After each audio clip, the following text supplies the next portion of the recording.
Hello guys! So for today's video ay magre-replanting tayo ng ating mga ginger. Ayan, as you can see, binubutas-butasan po natin ang mga empty water bottles na ginupit ko po. Ayan, para magamit natin siyang temporary pots ng ginger natin habang ito ay pinapatubo muna natin. At saka soon, pag lalaki na yung mga dahon niyan, ayan, so kailangan natin siyang i-replant again sa malaking lagayan na. Ayan, so as you can see, gumamit ako ng pambutas dyan para easy lang. Okay, para at least kung magdilig tayo ng ating ginger ay hindi mag-stuck yung water dyan. Ayan, hindi naman din kasi maganda na ma-stuck yung water dyan pag nagdidilig tayo. Ayan, kasi mag-soft yung ginger natin. So, kailangan at least merong daluyan ng tubig palabas, kaunti. Okay? So, ayan pala yung binili natin na, pinabili nating lupa, 4 na sako.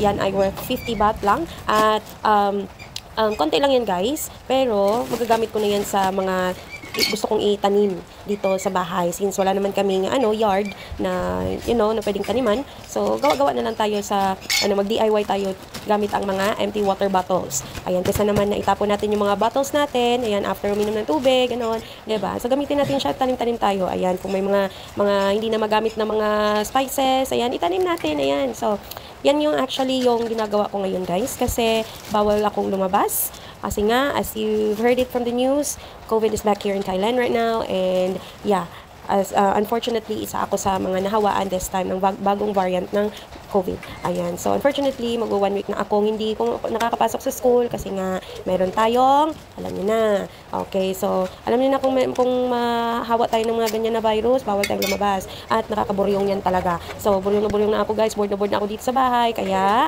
nag-request ako na magpabili ng lupa para may indoor activity naman din ako. Ayan. So, kahit pa paano, makakapag-exercise tayo konti, pagpapawisan tayo konti.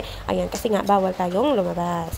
Ayan guys. So, ganyan lang yung replanting natin guys, and soon magtatanim tayo ng iba pang mga kailangan natin sa pagluluto. Ayan, yung sibuyas, ganun, yung bawang, susunod na naman yan. Ayan, so yeah, enjoy the video guys. Thank you so much for the support. Kahit hindi ako masyadong nakakapag-support talaga sa lahat. Ayan, pasilip-silip lang minsan sa inyo. Pero maraming salamat po. Kasi hanggang ngayon, may mga very supportive YT friends pa din ako. Ayan, salamat sa inyo lahat. Asahan niyo yung pagbalik na support ako. Pag nakikita ko yung mga comments niyo sa kahit anumang videos na ina-upload ko. Ayan, so ganyan lang guys. Huwag mo masyadong idiin yung yung ginger. Kasi kailangan pa niyang mag-sprout. Ayan.